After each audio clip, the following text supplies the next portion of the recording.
हम ही तो उसके लायक नहीं थे। शिल्पा जैसी समझदार पढ़ी लिखी दुनिया की समझ रखने वाली लड़की को मैंने छोड़ा, सिर्फ आपके कहने पर। अब ये गोरी लड़की आपकी बहू हो सकती है, लेकिन मेरी बीवी कभी नहीं। शिल्पा है तो सांवली, लेकिन बहुत ही टैलेंटेड। लेकिन कहते हैं ना, शादी के लिए तो लंबी और गोरी होनी चाहिए। शिल्पा, ये रिश्ता भी हाथ से गया। अरे कितनी बार कहा वो गोरी होने वाली क्रीम लगाया कर, लेकिन नहीं, किताब से सर खपाने से फुर्सत मिले तब ना। तू ही क्यों नहीं इसके लिए उपटन तैयार कर देती? शर्मा जी की बेटी का कम रेट में कितना अच्छा रिश्ता हुआ है। इसकी तो उम्र के साथ ही लड़के वालों की डिमांड भी बढ़ी जा रही है।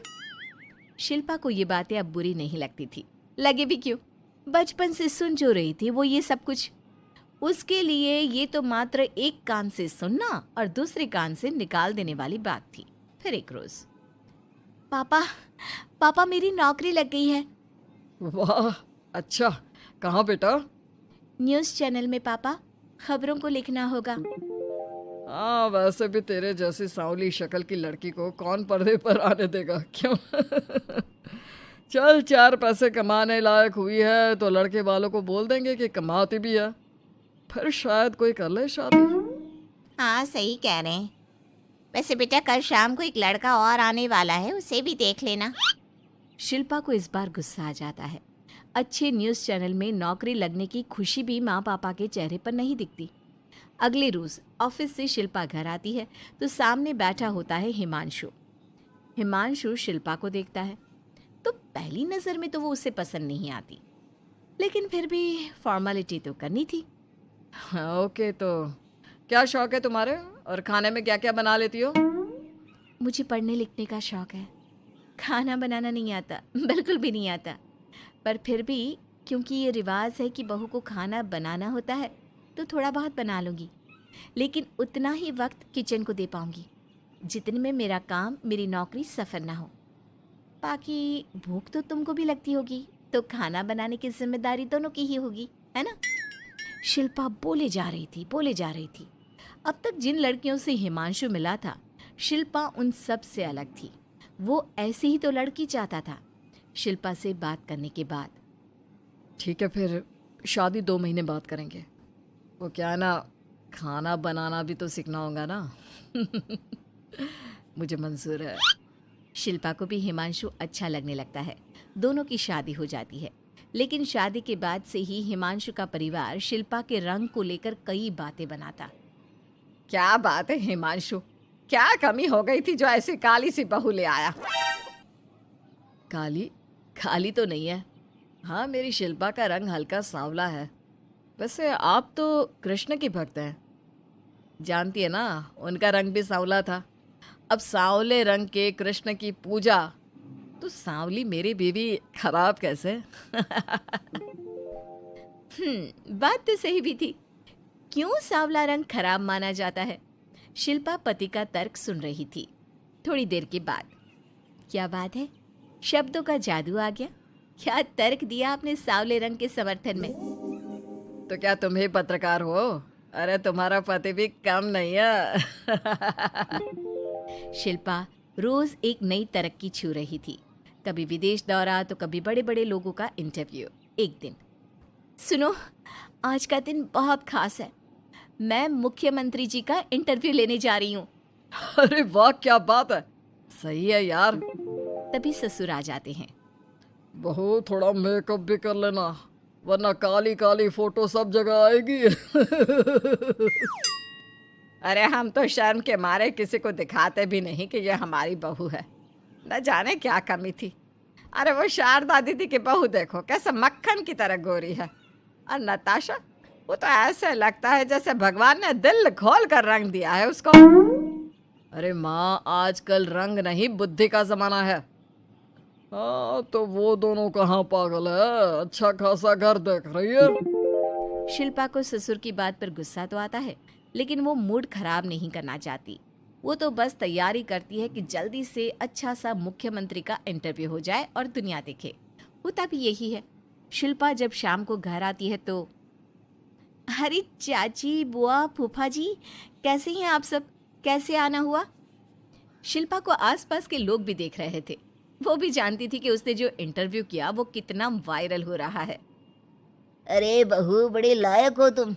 औरत होकर दुनिया की इतनी जानकारी, कितनी समझ है तुम्हारे अंदर। वाह वाह बहू, तुमने तो हम सबका सीना गर्व से चौड़ा कर दिया। सास ये सब देखकर सोच रही थी कि भाई ऐसा भी क्या हो गया, इन्होंने तो बहू को हीरो बना रखा है। मैंने तो शिल्पा को उसी दिन समझ लिया था जब पहली बार मिला था। मैं तो जान गया था कि ये लड़की अलग है। कितनी प्यारी आवाज़ है इसकी और समझ भी लाजवाब। तभी बुआ सास बोल पड़ती है। और एक हमारी बहू है, सारा दिन टिकली बिंदी पर ही लगी रहती है। अरे दीदी, न जाने कौन कौन सी क्रीम लगाती है, अब तो चेहरे पर फोड़े भी निकल गए। कितनी बार कहा कुछ पढ़ाई आगे करके दुनिया में नाम कमाओ, लेकिन नहीं, बस सारा दिन शीशे के सामने खड़ी रहेगी।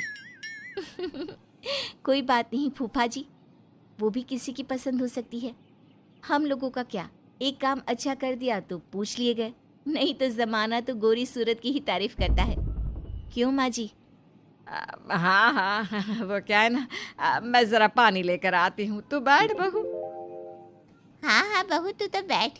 वो क्या है ना, आज तो तुझसे बहुत सारी बातें करनी है। ये बता, कैसे दिखते हैं मुख्यमंत्री जी सामने से? जैसे टीवी में दिखते हैं वैसे ही दिखते हैं क्या? आए दिन लोग शिल्पा से मिलने आते, उसे अपने स्कूल या दूसरी जगह पर चीफ गेस्ट बनाते। ये सब देखकर पति तो खुश होता, लेकिन सुंदर बहू का सपना सास की आंख से उतर ही नहीं रहा था। फिर एक रोज, शिल्पा, पापा कहाँ है?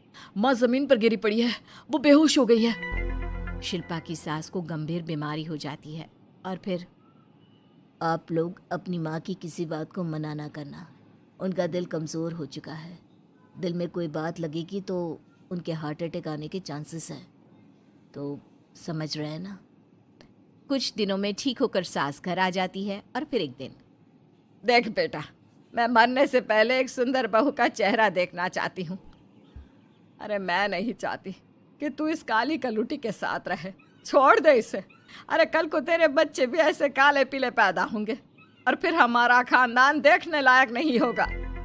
शिल्पा सुन रही थी, वो परेशान हो रही थी। वो सोचती है कि एक बार वो अपने पति से बात करके देखेगी। सुनिए ना, मुझे आपसे बात करनी है। मुझे भी शिल्पा, मैं माँ के बिना नहीं रह पाऊंगा, तुम समझ रही हो ना। शिल्पा को दुख होता है, लेकिन वो क्या करती। वो हिमांशु को तलाक देने का सोच लेती है और फिर शिल्पा, माँ की हालत फिर खराब हो रही है, क्या करूं? माँ को सबसे बड़े अस्पताल में भर्ती करना होगा। लेकिन वहां तो बेड के लिए बड़ी बड़ी सिफारिश करनी पड़ती है। हाय रे, मेरा मरना तय है, मैं मर न जाऊं, मुझे बचा ले बहू। शिल्पा को हैरानी होती है कि वो करे तो क्या करे। पर माँ जी, मैं कैसे? बेटा, मुख्यमंत्री जी से बात कर ले, उनसे बड़ी सिफारिश किसकी हो सकती है? तू बोलेगी तो शायद तेरी सास की जिंदगी बच जाएगी। शिल्पा सिफारिश से सास को बड़े अस्पताल में भर्ती करवा देती है, जहां लंबे समय बाद सास ठीक होती है। लेकिन इस बीच एक दिन भी शिल्पा उन्हें देखने नहीं जाती। सास जब घर आती है तो एक सुंदर सी लड़की उनका स्वागत करती है। ये कौन है और शिल्पा कहाँ है? मुझे तो मेरी बहू ही चाहिए। माँ, कैसी बात कर रही हो? तुम्ही ने कहा था ना कि शिल्पा काली है और तुम्हें काली बहू नहीं चाहिए। ये रीना है, तुम्हारी बहू। नहीं नहीं, मुझे माफ़ कर दो, मुझे तो मेरी शिल्पा बहू ही चाहिए। उसी के कारण आज मेरी जान बची है। मैं नहीं समझ पाई कि सुंदर शक्ल से ज़्यादा सुंदर दिल और आचरण होना चाहिए। लेकिन अब क्या, अब तो देर हो चुकी थी। हिमांशु भी जानता था कि आत्मसम्मान वाली शिल्पा अब उसकी जिंदगी में वापस नहीं आएगी। अब तो शिल्पा को वे लोग बड़े बड़े चैनल की स्क्रीन पर देखते और अफसोस करते। शिल्पा चाहती तो कभी तुम्हारे लिए सिफारिश नहीं करती। अब तो आसपास के लोग भी घर नहीं आते। लोगों को लगता है कि शिल्पा ने हम लोगों को छोड़ा क्योंकि हम उसके लायक नहीं थे। सही बोल रही है माँ, हम ही तो उसके लायक नहीं थे। शिल्पा जैसी समझदार, पढ़ी लिखी, दुनिया की समझ रखने वाली लड़की को मैंने छोड़ा, सिर्फ आपके कहने पर। अब ये गोरी लड़की आपकी बहू हो सकती है, लेकिन मेरी बीवी कभी नहीं। हिमांशु वहां से चला जाता है। दोस्तों, हमें उम्मीद है कि आपको हमारी ये कहानी पसंद आई होगी। कृपया हमारे चैनल को सब्सक्राइब करें और सभी अपडेट्स के लिए बेल आइकन जरूर दबाएं। और हाँ, वीडियो लाइक और शेयर करना मत भूलिएगा। Bye bye.